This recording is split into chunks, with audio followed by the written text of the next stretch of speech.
I live a few miles away from a Boeing 737 MAX factory. Not so long ago, that plane became famous for slamming itself into the ground and murdering people. It was literally banned from being flying. Today, it's Boeing's number one selling aircraft. The lesson there is if you help your customers make more money, they'll forgive a lot of sins.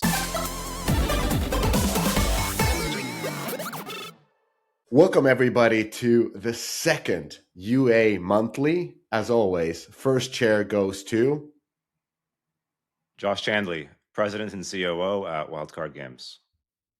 And today we have a new co-host, Mr. John Wright. Hello everyone, thank you for being here. I'm John Wright and I'm the CEO of Turborilla. Today we have three very interesting topics. So number one, Unity Vector's D28 campaign. Cannot wait to talk about this one. Then we have Google's fee cut in the context of growth and user acquisition. And finally, the third topic is going to be AppLovin's social network. But before we jump into this, we have to shill Josh's blog post on Deconstructor of Fun. Now, the blog post is called The Systems the Platform Can't Build for You. And this is out after a brief soft launch. Josh, what happened? Well, like any good soft launch, we went live before the product was fully feature complete. Nothing wrong with that. Yeah, the article is titled the UA Systems the Platforms Can't Build for You. And what we're observing is that the role of UA is being rewritten in real time. We're always chasing this new optimal, and it's almost impossible for most studios to stay fully caught up. So this piece is for the growth leaders and the execs building what comes next. It's focused on where your margin actually lives, how strategy translates to execution, and who in your org should own it. Awesome piece, really deep dive, talks about the roles and everything. And just to be clear, the first version that was shipped 2 weeks ago, that was classic product manager thinking. That was me who committed without asking and then left. And so we had to pull it down. Anyways, don't let PMs commit anything. Let's talk about Unity Vector launches. So in short, right before GDC, Unity launched D28 in-app purchase ROAS campaigns powered by Vector. That's a purchase ROAS, not an ad revenue ROAS, which is not yet available, but will be probably coming later on. AppLovin has owned longer window optimization for 2 years through Axon. Unity is now directly challenging that advantage with Vector. I love these names of these products. Josh, what's going on here? Yeah, well, first of all, you're absolutely right. The algorithm naming war is epic. But for Unity Grow, this is the biggest product move they've made since the launch of Vector. At this point, day 7 has been table stakes almost as long as I've been in the industry. Every network does it. Meta for now is also bidding on a day 7 snapshot, but Axon gets to price in 4 weeks out. Unity just proved they can see further too. So that's a direct shot at AppLovin's one part of AppLovin's core structural advantage. So the question, I guess, is why does this move the needle for advertisers? Well, right now, advertisers set their day 7 target on what backs out to hit their long-term yield goal. And a simple way of saying it is that your D7 campaigns kind of give you 2 segments of users. One is users that achieve your D7 target and then meet or beat your long-term target. And then users that hit that day 7 target, but they churn too quickly to achieve your long-term goal. And you're just trying to win on average. Yeah, exactly. Yeah. Moving to D28 means the networks can start to arbitrage around that. First, they can keep buying those users that achieve D7 and meet or beat the long-term goal. But those users that meet D7 and don't, they can let the D7 optimized ad networks buy that low quality and just skim the good off the top. Additionally, there's a new area of attack where players that might not hit your day 7 target, but mature really, really well and still hit that long-term goal, you can now buy those too. So in short, day 28 is enabling Vector to, on average, deliver more valuable users while filtering out some of the underperforming segments that Meta and Google are forced to buy today. So that's the upside. But we have to be honest about where Unity specifically stands. We only have one case study to hang our hats on right now. Homa saw 3x scale with this, and that's really promising, but it's not proven. It's a highlight. The real question is what happens after GA. Okay, maybe Homa can scale when almost nobody else has the algo, but what's going to happen when everyone can buy those users? So yeah, I'm excited. The race to move beyond day 7 has finally entered a new phase. I don't know how Vector will perform, but the era of AppLovin exclusivity is over. That's exciting. Yeah, look, I think everything Josh said, guys, is completely accurate. But for me, it's been a long time coming. Like Unity should have deployed this a while back. Obviously, it's tough when Vector was new to market compared to Axon, so there is a time of learning, optimization, all of that stuff. But look, if we compare Axon right now, we were running day 7 ROAS blended campaigns. We were running day 28 as well as day 7 at the same time, and Axon advised us to stop doing that. They said just put everything on day 28. And I think, it's quite powerful if the network is telling you that, right? It's saying, okay, the best practice and their advice is going for the longer cohorts, the bigger periods. It's because exactly what Josh said.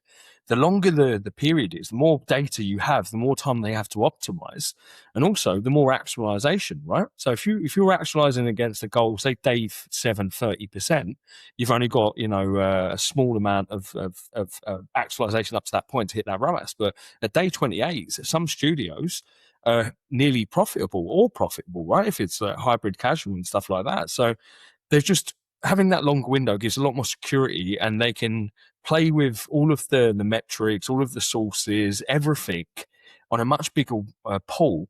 So even if the some of the traffic to begin with is low quality and doesn't deliver, like Josh says, they've got a lot longer to understand what the other things they've got to do to balance it out versus 7 days, right? They're giving themselves 4x sort of a window. It's not rocket science, it's logic. So yeah, I think, look, the fact that Unity is now doing this is great because I think it's become best practice with Axon. And again, for someone who's doing these campaigns personally, I'm seeing the results on the day 28s much better than the day 7s. So I think it's a great move by Unity. I just wish it was sooner, Mishka. It was, Yeah. but we're testing it, as part of the beta, and I think the Homer case study is great, but also there was no y-axis. It's like, okay, so it's 3x, but how big was the scale, right? Like, come on, give me some numbers, Bobby. Like, so these case studies, they make me laugh, man. If you're not giving me actual numbers, it could be smoke and mirrors. So let's just see. But again, I'm seeing great results on Vector at the moment. So from a personal perspective, everything's good. Oh, that's good to hear. Looking at this again as an outsider that doesn't deal with the campaigns all the time, looking at the other networks, like you mentioned, AppLovin, but also Meta and Google, they've all been pushing the longer attribution window for years now. Is this Unity just catching up, or is there structurally something different in the way Vector has been modeled? Look, Josh is more up to date on this stuff than I am, and smarter than I am. But I would say, look, Vector was there re-establishing the ML, right? So they had something that worked, but it didn't work as well as Axon. They went back to the drawing board. They redesigned with more modern day standards, right? It again got a lot more ML, AI, whatever you want to call it, sort of learnings within that. And probably taking in more data points, utilizing the Unity sort of engine data to become smarter. So they were just, in my opinion, one step behind dudes, and it took time to establish Vector and for it to do what it should do before they started overcomplicating things with longer cohorts and bigger data pools and all of that stuff. So I think it's them catching up to Axon. But quite frankly, a lot of the other networks are not a day 28 optimization yet either. So, it's Unity are making the right moves. And I think a lot of other networks will move down the same path in the next year. And who does this benefit? Games that need longer maturation. So most IAP monetized games um, will benefit from a transition because most IAP monetized games have retention. Yeah, Additionally, any IAP monetized games that are currently spending heavily into day 28 Axon IAP, they're going to benefit hugely because ideally, you you don't want to have one ad network who has exclusive access to a certain segment of your users. And so having two ways to access that starts to give you some element of negotiating power back. agreed. You don't want to have too much of a monopoly and a competitive advantage, right? It's the same thing Yeah. with Meta, with how they attribute. It's much more aggressive than other channels, which is not fair. We do it because it's Meta. But ultimately, who do we want to have the advantage here, Mishka? It's us, right? Like we're the people Yeah. who build the games. Like it's we want to maximize our competitive advantage. We don't want to give the networks more and more. We want to make some money for ourselves. We want, CAGR to go up. So, like hopefully these sort of moves then bring back some competitive advantage, and it's not as much as a monopoly with the channels, and then again we benefit. Yeah, but looking at the EBITDA of the likes of AppLovin, then it's clearly who benefits of this. Yeah, look at the quarterly financials and tell me who's making money out of this, you know? Yeah. Today's podcast is brought to you by AppsFlyer, inviting you to dive into their new first of its kind report, The State of Creative Optimization 2025 edition. It's not about how to make creatives. It's about understanding what makes users actually stop scrolling and what emotional and psychological triggers drive performance. Based on over 1 million creative variations and nearly $2.5 billion in ad spend, the insights in the report will help you develop a winning creative strategy. Check out the link in the podcast description below or go to appsflyer.com and search the state of creative optimization. That's appsflyer.com. The house always kept 30% until now. You already know the math. Every dollar your player spends on iOS or Android comes with a tax, a big one. And for years, the industry just kind of accepted it. Well, Appcharge doesn't. Built by monetization veterans from Playtika, Huge, and Moonactive, backed by the likes of Supercell and Playrix, Appcharge is the full stack, direct to consumer payment infrastructure purpose built for game studios. The results $750 million in transactions processed across top titles. No platform middleman, no fragmented handouts between payment vendors, no watching your LTV models fall apart because you don't own the checkout experience. So, own your players, own your revenue, own your economics. Reinvent how to monetize. Go to appcharge.com. Yeah, unfortunately. Talking about unfortunate things, when Unity's reputation, like after the repricing debacle and all the structural changes, does this type of a product launch, does it actually move the needle on trust towards Unity? What do you guys think? I'll give you another example from another industry. I live a few miles away from a Boeing 737 Max factory. Not so long ago, that plane became famous for slamming itself into the ground and murdering people. It was literally banned from being flying. Today, it's Boeing's #1 selling aircraft. The lesson there is if you help your customers make more money, they'll forgive a lot of sins. And so applying that to us, we need scale. Mm-hmm. We need options to access our players. And if we don't use these tools, our competitors will use these tools and just get even more access than we do. So yeah, I think it's going to have high adoption. It all depends on the Benjamins, right? Where the money is. And if Unity start making people loads of money, Mishka, then things are going to start moving again. Maybe you guys don't remember this. Do you not remember the outrage when Lion Studios launched? There was Yeah. people like us were in rooms having discussions about how we're going to boycott AppLovin. But hard, CEOs of big companies saying, "Yo, we're turning the campaigns off. We're not funding their learning," you know. And then look at it now. AppLovin Axon is 60% of UA in our industry. That was only a few years ago, dude. People in our industry have short memory. And don't get me Yeah. wrong, business people in our industry have short memory. I think that creative people, the people that are actually making games, have a very a different mindset, right? Because they're not driven by money; they're driven by other motivations and creativity and all of that stuff. So those people that they're Unity Create clients, I think they're the ones that will take a bit longer, but they're Unity Grow clients. They won't care as long as it's up to the right. No one Mm. cares. Yeah, Yeah, but yeah. the I Unity remember when Create clients and Upload. that kind of that Unity Create, maybe it's a bit out of scope for this episode, but they're so locked in. Like, I'm a Unity Create client. What am I gonna do? Switch to Unreal and fire my whole dev team and hire Unreal devs? Like, what am I gonna fucking do? I am exponentially more locked in there than anybody else, than anywhere else in my business. So I'm not worried about that for them either, to be honest. Yeah, look, again, I don't know if you remember 2 years ago, everyone was like, Godot, it's going to Good take over. dog. Yeah. And I was like, absolutely fucking not. You are high. You need to go back to the Tenderloin and smoke crack. No, it's like Good. it's kind of like a hippie thing. Like, devs like to contribute to Godot every now and again, just to like make their contribution to the ecosystem. But the adoption isn't. I think the use case isn't there, and so when it's a tool that's just for looking at, that makes it art more than a tool. Yeah, exactly. Look, I'm not shitting on Godot. I think they've done some great stuff in the last couple of years, but it's not the product you need to mass market and scale games. It's not. Unity is still the bread and butter of our industry, and I don't think that will change. Even with all the AI hype about game development prompting, I still don't believe it.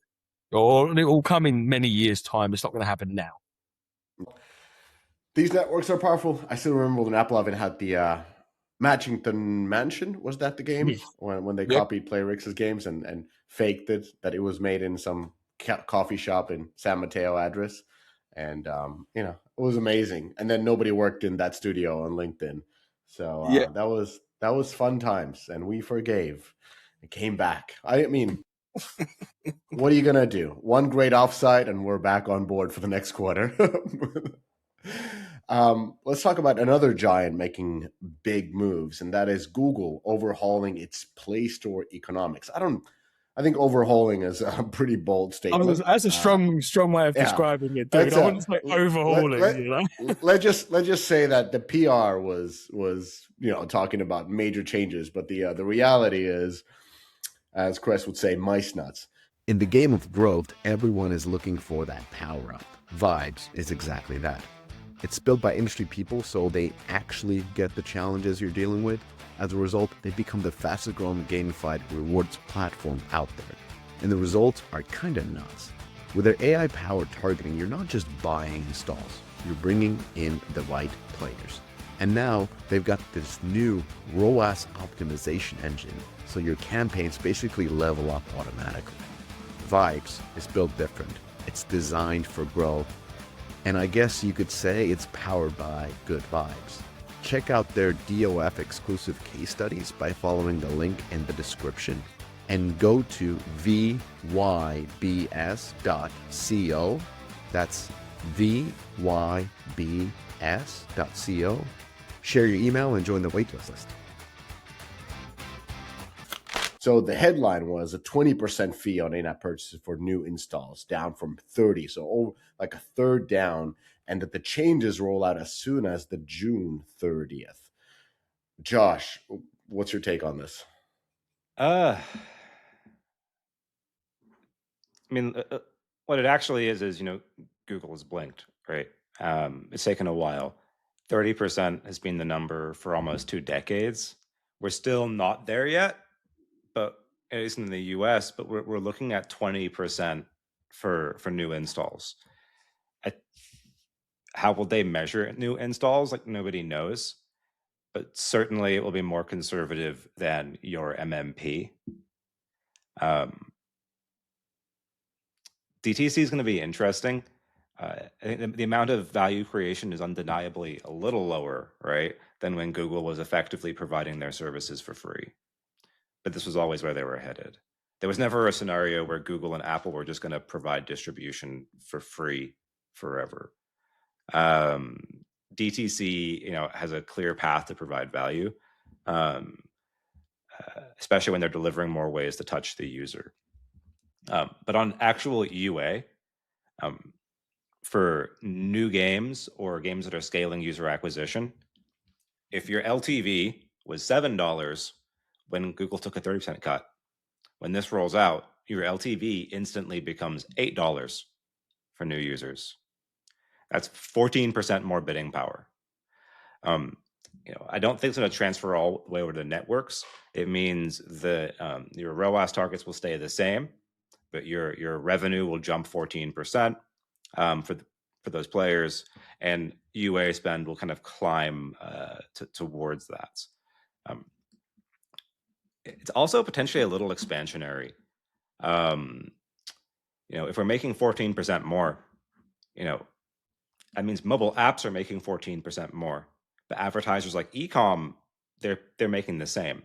That means the mobile gaming is 14% more competitive on Meta, 14% more competitive on YouTube, 14% more competitive on TikTok. That means we're going to be able to bring more players into the ecosystem, and that's kind of cool too. In terms of right now, what action should be taken today? I mean, nothing. Watch for the excitement. See if it gets struck down. I'm really curious, especially for the public gaming companies, to keep an eye out for how Google decides what a new user is. That's a key detail. I'll give you an example. There's no MMP on this planet that with me as a user, I played Heyday in my 20s, like 10 years ago. Every MMP on the planet is going to say I'm a new user if I download Heyday. Yeah.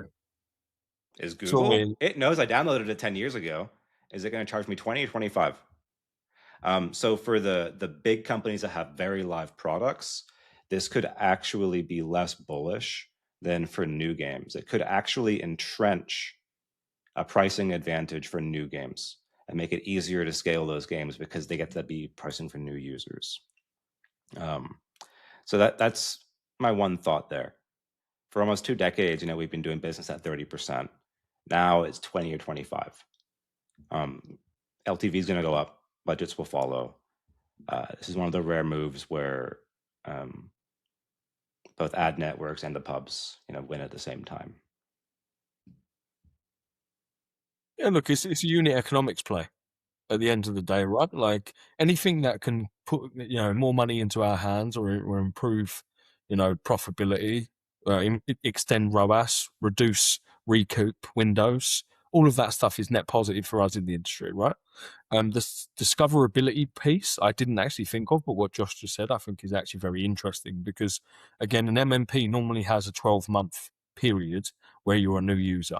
So as soon as you're out of 12 months, as Josh said, not even 10 years, if it's 13 months, like you, Mr. Katkoff, haven't played Brawl Stars in 14 months, you download, you're a new user, right? What about new devices? What if I've just bought a new iPhone and updating the device? Is that counting or not?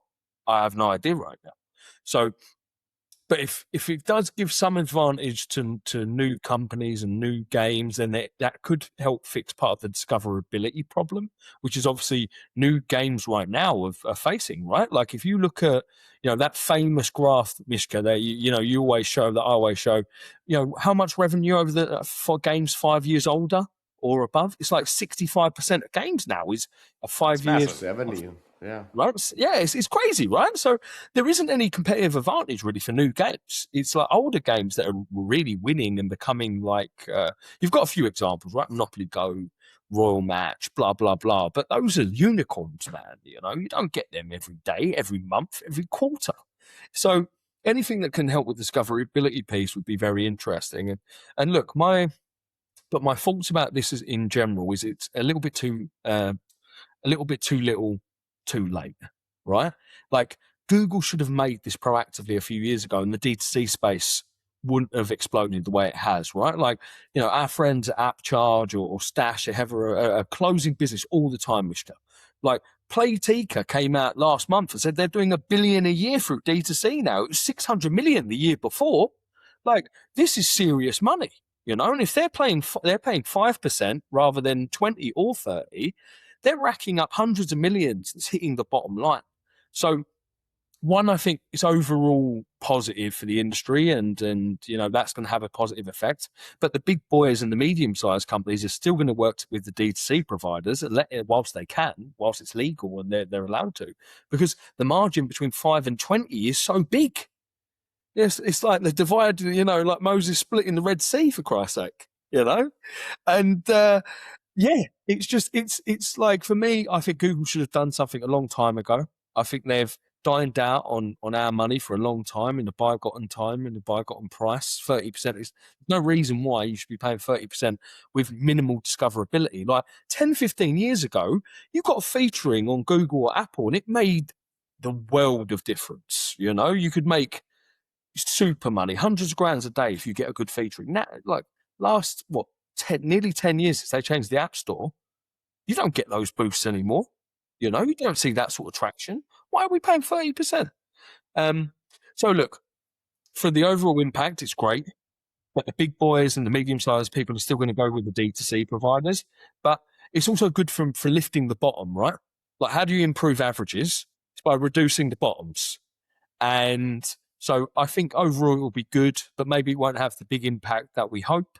But I do think that Josh had a very smart point on discoverability, and if it proactively promotes new games, new companies, then that will be a massive sort of impact and incremental effect that we need right now for new studios and new games. Interesting. You guys have a very sort of a positive and almost like a curious take on this. And sort of like, well, we're shooting more money into the system. This is good. Yeah. Yeah, I like money. Yeah. I like money. Yeah. We're shooting in liquidity. Yeah. I'm kind of going back because this comes through the settlement with Epic. And there was this narrative that came out that Epic won. Like they beat Apple and they beat Google, when in fact Epic settled after winning in court. And this is the result of litigation of 5 years. I don't know how much that cost, but it must be some meta money that they paid for this. And in order for them to, as Johnny said, little too late, in order for this to be meaningful for the industry, they should have probably litigated 5 years more. Like they should have done a GoFundMe for the game industry so that we could have continued to fund the fight against the platforms. Yeah. But I understand, like Epic has way more investors now than they had 5 or 6 years ago when they started this crusade. And I bet the big investors, the Disneys of the world, be like, hey Tim, let's like the Fortnite is not looking as big as it needs to, and Metaverse is not happening. How about we focus on the main thing and stop fighting Apple and Google simultaneously on a two-front war? Yeah, but also remember, dude, you don't know what the deal Epic got was. Right? Yeah. Like what Epic might be paying 15% now rather than 20, right? They announced this 20% as the blanket, but I don't know what Tim's doing behind closed doors. Fortnite could be paying 10, 15% on Google now, and he's laughing all the way to the bank. Who knows? Maybe, but Epic is launching they launched their store, and now the store will be sort of an official store where it's much easier to get than it was before. And so probably through that store, they're paying 5% on whatever Fortnite is making. But at the same time, Fortnite is tiny compared to the moment when they pulled it off the store, when they did this one-sided announcement that here you go, you can now pay directly in Fortnite using D2C when linking out, when that wasn't a possibility back then. Another thing that I want to mention about this is that, as you said, it's too little too late. I would kind of agree with that because the math is definitely not transformative. We're talking actually about going from 30 to 25% because it's 20 plus 5%, because that 5% is the payment fee that will be. So it's almost like they're giving these numbers in an American way where there's a tip and you need to pay 20% tip. Of course you pay 20% tip. It's like, it's not in the price. Well, what are you like? Of course. So it's we're being bamboozled by these numbers. It's only 5%, and it is a question because if you're a mid-tier mobile developer, like Wildcards, the delta between going unprofitable, surviving, or thriving, I think, is bigger than 5 percentage points. Am I right, Josh? Fucking definitely. Yeah, Yeah. absolutely. Yeah. And I think you guys said that, like it's kind of good for like everybody gets a slice. Like this is a good discount. It's everybody's margins improve.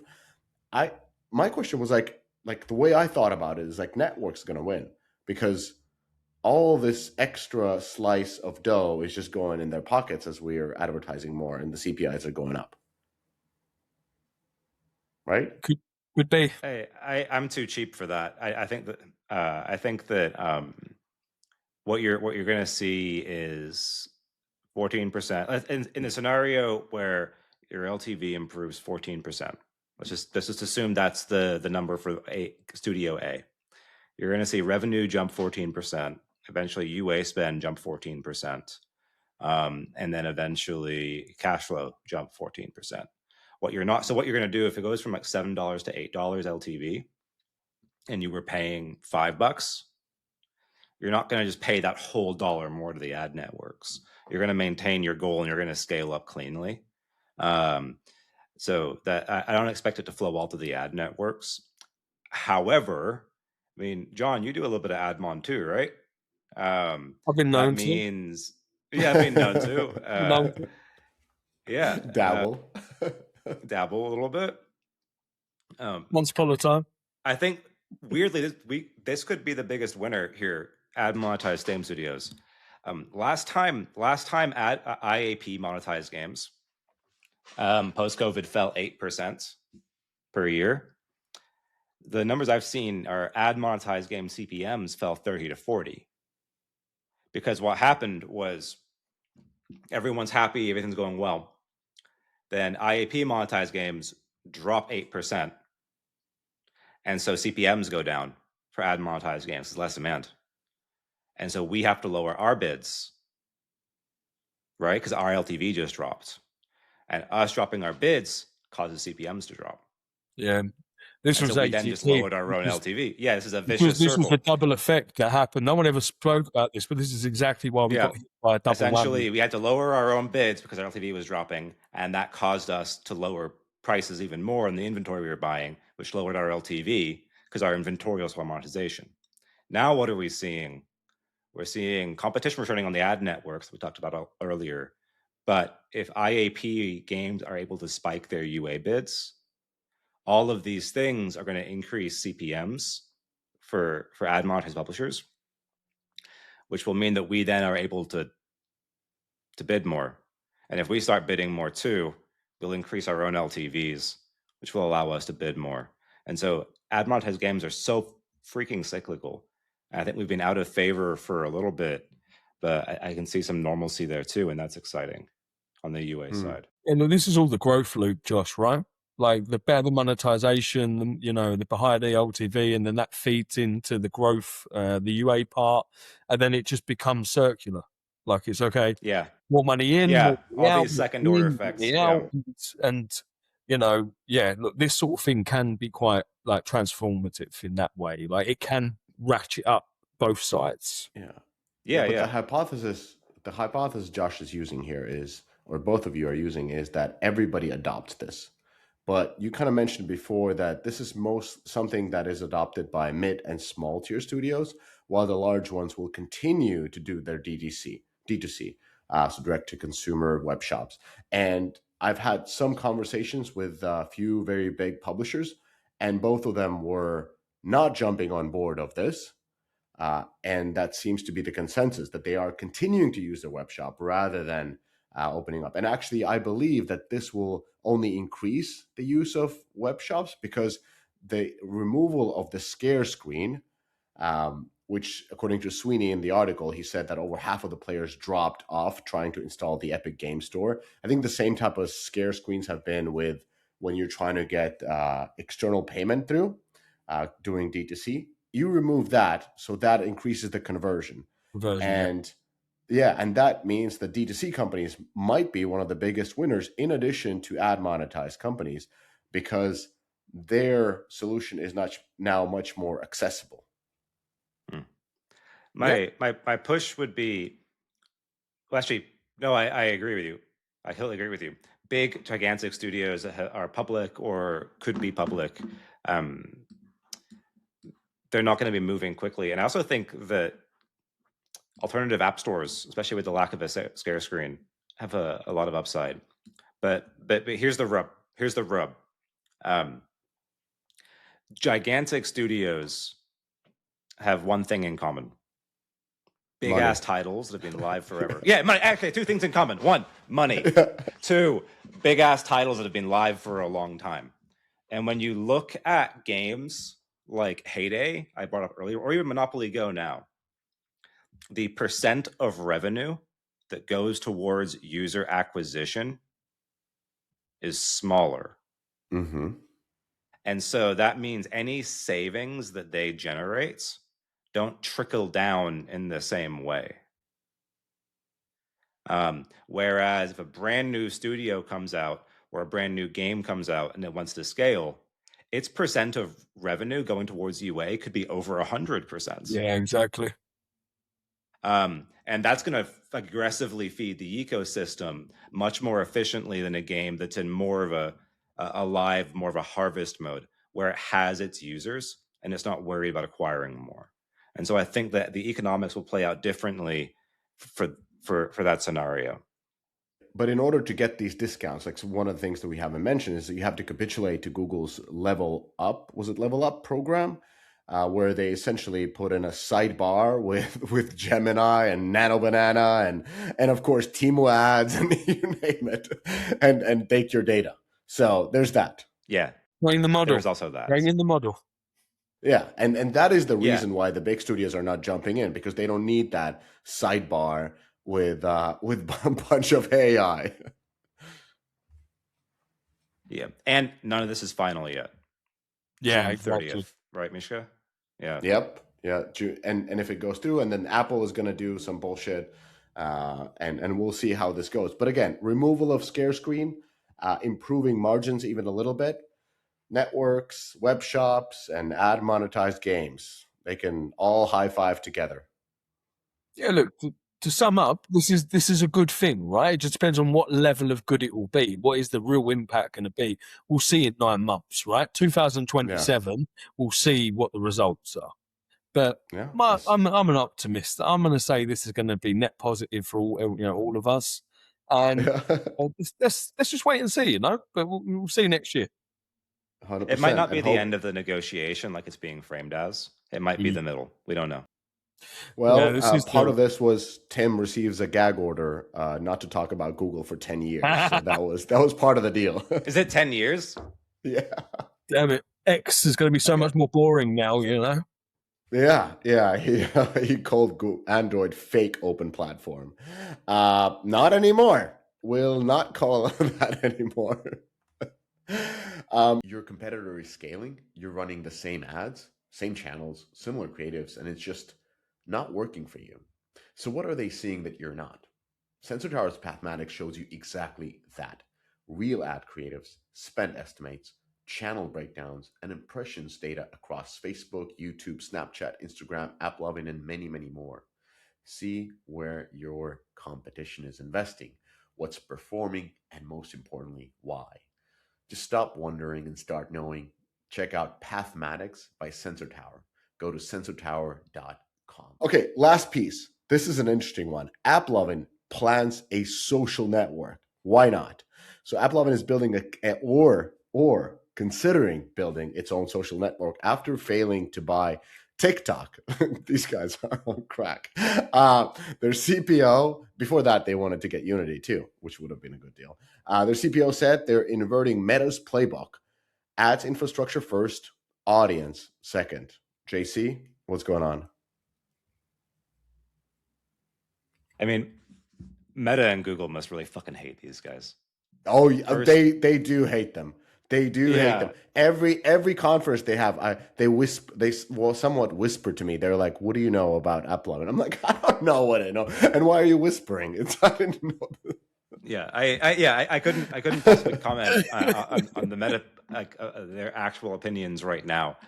But the evidence is just like I'd be pissed if I were them.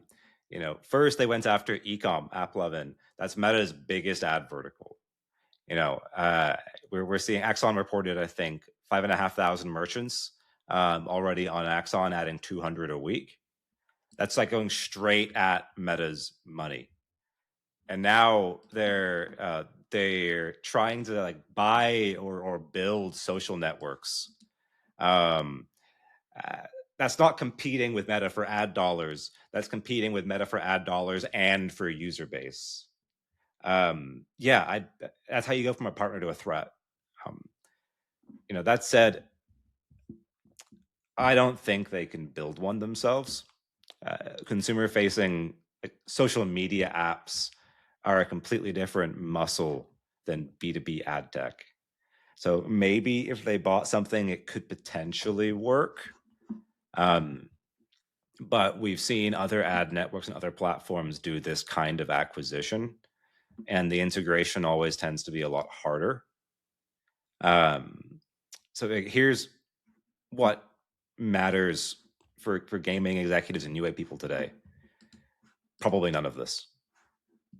If it were to happen, for the UA side, success here would make AppLovin an even more crucial part of your portfolio. And second, for ad monetization, if AppLovin builds its own kind of demand surface, your inventory becomes optional. But I think that the bigger thing here is these kind of actions are just not going to go unanswered forever. If you're going after people's customers and you're going after people's platforms, that's just business. That really is just business, but so is responding to a competitive threat. So it's going to be interesting. Yeah. I mean, look, I'm going to say one company name, and this is Be Real. But what the fuck happened to Be Real? Like, they were acquired by Voodoo. I haven't heard about this company in, like, I don't know, 18 months, 2 years, Michigan. Well, I don't know what the fuck. But let's be honest, I haven't heard about Be Real before they got acquired. So there's also that. And let's be real. Let's be real. Let's be real. But it took me a second to get that. Yeah, man, that was straight up British like humor. I was ready for the drum solo, ready to hit that. But no, like, look, AppLovin, they're dominating gaming. They're moving into e-coms. They're becoming a threat for Meta in some way or means, as Josh said. And I do wonder how long they will be allowed to do that. There was a point where I think, like, does Zooks look at AppLovin and think threat? Or does he think like, okay, this is like, a flea on the back? Like, I'm well, not. I think the answer is clear. I think that, okay, so they're pulling e-com away from Meta. They're trying to buy TikTok, and suddenly someone who's not talking right now on this podcast starts doing podcasts with Meta about how they're coming back into gaming. That seems like a response. That seems like a response. Yeah. The timing is like probably not coincidental. No, so look, I think, maybe a couple of years ago, again, Zuckerberg wouldn't be looking at this in the same way. I think, like you said, Josh, there's been some recorded evidence lately where, and probably all of us had little meetings with Meta, and we've heard them ramping up their gaming and all of that stuff, right? So, maybe they are aware and they are trying to combat this, but I still think, look, it's going to be an uphill battle to try and beat Meta at being a social platform. Even if they acquire, like the Be Real Voodoo example, like, I don't think they're going to acquire something that is going to be the size to compete. And if to get it to the size to compete, it's going to take a very, very long time. The only difference would have been if they would have been able to acquire TikTok, which would have been completely out of their means, in my opinion.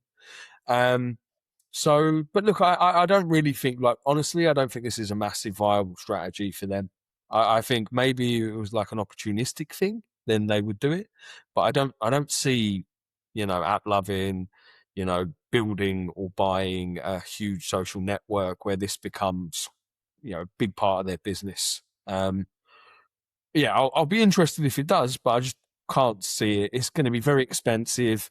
They've been coveting the sort of revenue and profitability per head count for the last couple of years, stronger EBITDA. I don't see how you can continue to do that and keep your shareholders happy if you buy like a massive org with hundreds of people. It goes against kind of what they've done with selling the catalog off and the headcount off to Triple Dot. I think it's counterproductive to their public kind of financials and the outlook and what their shareholders want. So I don't know. Like I said, That's a really good point. we'll see, man. I don't see it matching up. I don't. Let's see. Yeah, I mean, the last major platform to come out was, I think, TikTok, right? And that was 2018 in the US. So there's not that many of them about for sale, to be bought, let alone for sale. Yeah. You guys are both skeptical about AppLovin, that they can build the social platform, this meta competitor, from the ground up.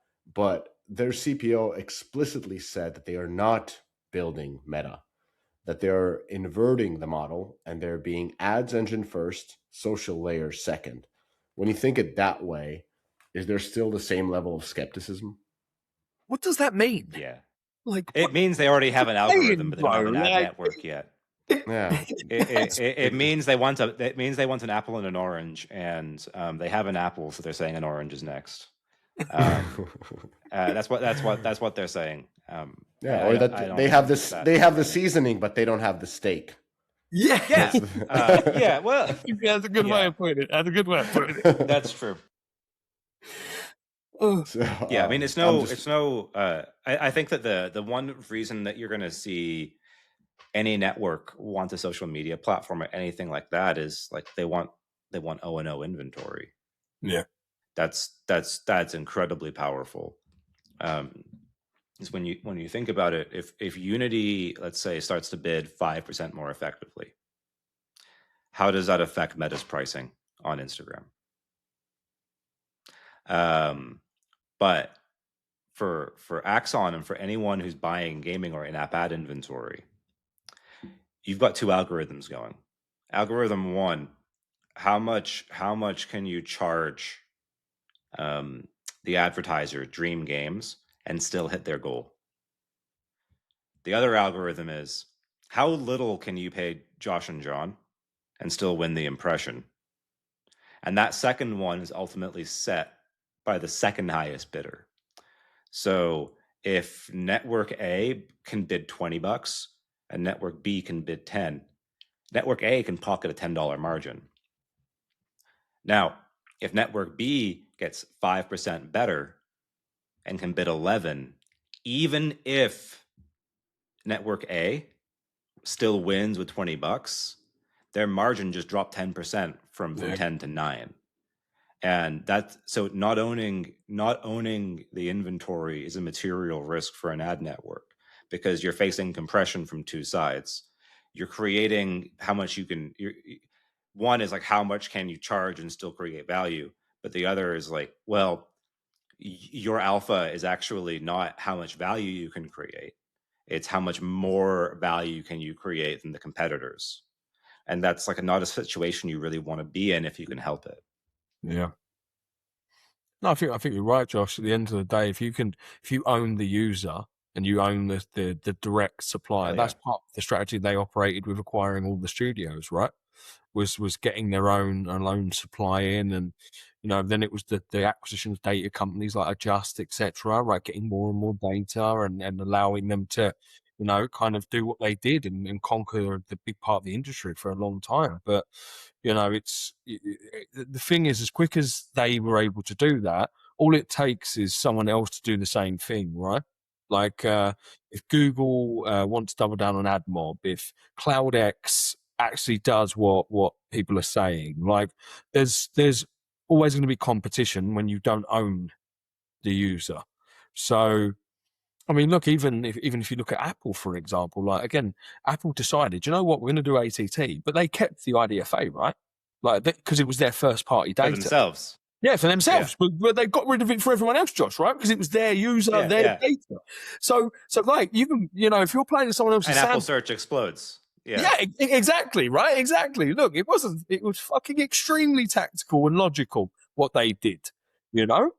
And it had a massive effect for them. But they could do it because we are playing in their sandbox.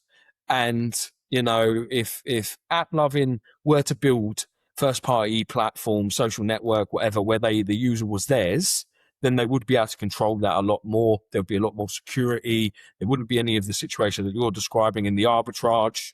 So from that perspective, it's smart ideas, good business, but the execution is going to be key. And again, over the last 20 years, MySpace has come and gone, right? But there's probably less than 10 social platforms that are successful, right? Maybe 5 in current circulation. Maybe So they buy Discord. Maybe they buy Discord is going public. That's a good one. it's a new age one.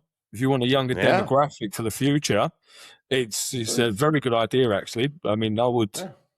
if I was Just them, that's a smart, maybe fill. if they're listening, listen to Mishka. Yeah. Yeah. Yeah. Advice for free. Nah.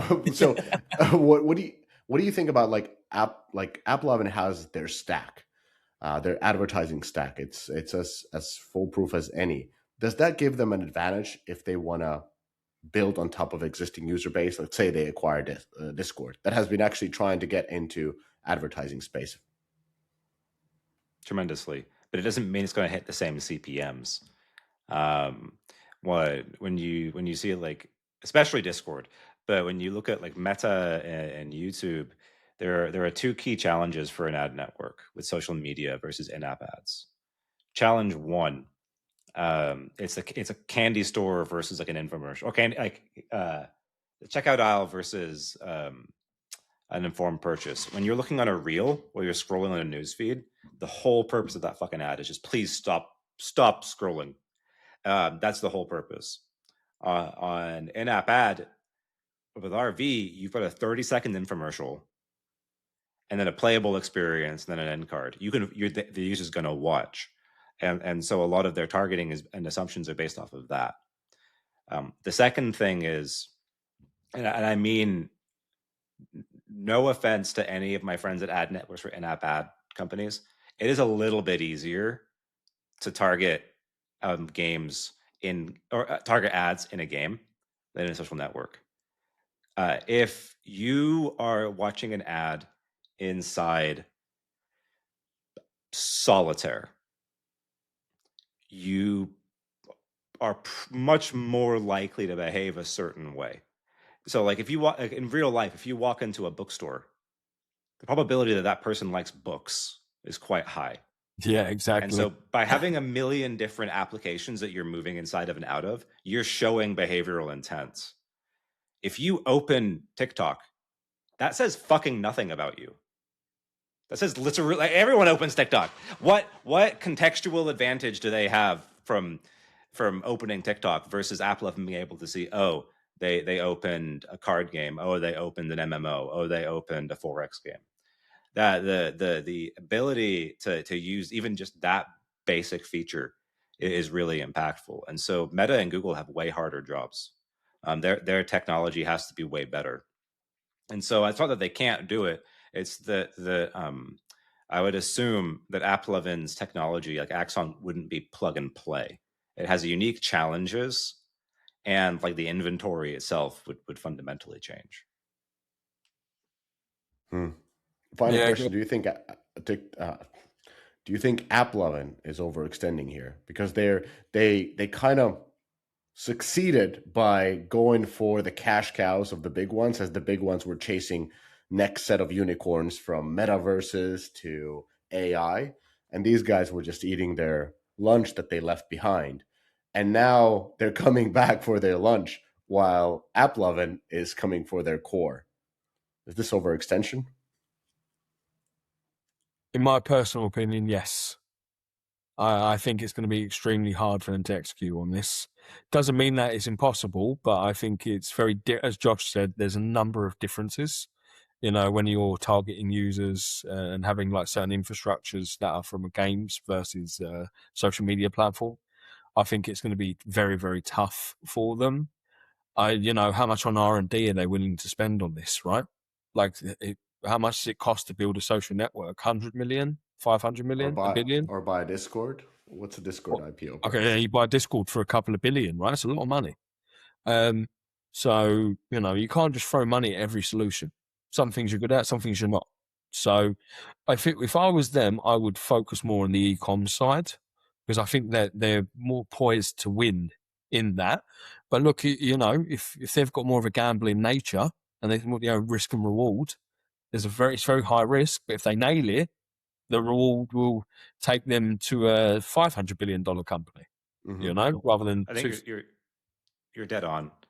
I would say that I don't know the headcount assigned to this initiative, and therefore I can't truly say if they are overextending. Because what if there's like one dude or 0 dudes on it? Yeah. Technically, maybe it's not. However, if in the idea of like we want to get our own supply, we want to have enhanced control over supply. I would say if that was an initiative that they were focused on,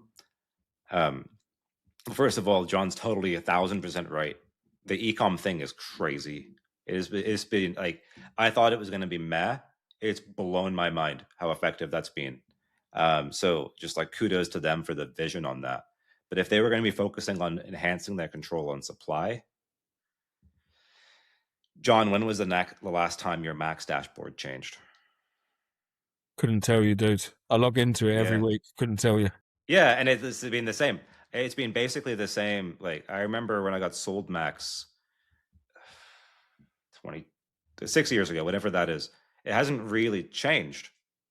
So if they're trying to lock down inventory better, improving their lockdown and their value proposition to their current supply, I think is really beneficial. And ignoring that has some risks. It starts to offer more mediation services or more mediation adjacent services via things like their ad quality tool. Now, technically, Max already has an ad quality tool, but no one uses it because it doesn't give you the key data that you need to make business decisions. And so by offering people the key data you need to make business decisions, Unity was able to convince developers to allow an SDK to look very closely at what ad creatives are being shown. And so the more they don't invest in that platform, the more they're going to see other bolt-on products come in and start seeing little bits of the information that was exclusively theirs. And the more they're going to be exposed to that risk. So if I were in their shoes and I wanted to have better access or control over supply, I would focus very heavily on making Max the best damn platform it can be. My mind is racing thinking about what AppLovin would do, because they have been such a great executioners on almost everything that they've tried. Even games, they did really well. The sales price was at a loss, but nobody was buying. It was games. Go away. Yeah. It was go. Yeah, it was a sweetheart deal for Triple Dot. They're like, just make sure you swallow this. Other than that, like, I don't know what to say. And with this one, like, of course, they probably can't buy Reddit, because you guys were talking about what platforms there are. That's a $25 billion company. But when Discord goes live with like 10 billion IPO and then eats shit for the first quarter, maybe that's a good one to pick up. So maybe. Yeah. That's actually a good point. Maybe there's a lot more available than I think. But I would say like Reddit and Discord are like Reddit is too expensive. Yeah, Discord is definitely under monetized, and that when they release their first couple of quarterlies, they're gonna get smashed in the head by Wall Street, and at that time, AppLovin will throw them the ladder and say, "Hey, come on, boys, let's be real. You can't survive alone." It's really not a bad suggestion, dude. It really. I'm changing my mind. You're actually changing my mind on this. Yeah, maybe they could make a play. The only thing I would say is the Discord audience. Would it marry up? Like would the Discord audience, like, do the Discord audience want to go public? Probably not, right? Like the users themselves. Will there be a little bit of a revolt if there was some sort of like a corporate transaction? Would there be like a drop in DAO? I would say kind of absolutely. Do people on Discord want to be monetized? Absolutely not. So Well, and AppLovin are the strongest monetizers in the industry, right? So I don't exactly. know, like, it's got to be the right home. Any acquisition Well, needs to be the right home. So we're just ideating here of what the platform could be rather than building. Buy, don't build. Um, thank you, everybody, for listening. Thank you, John and Josh, joining the podcast. On that note, catch you next time, next month. You did it. You made it to the end of the episode. As a fan of the show, it would help us out if you'd subscribe and leave us a review on the podcast service of your choice. Those stars and likes, while a small action on your part, mean a lot to us and help to grow the show. More importantly, are you a member of the Deconstructor of Fun Slack group? If you have 5 years or more of games industry experience, go to deconstructoroffun.com/Slack and apply to join. Join the games industry best professional community filled with peers always willing to lend a hand, or subscribe to our newsletter to get all the latest insights from the Deconstructor of Fun content creators. Thanks for listening.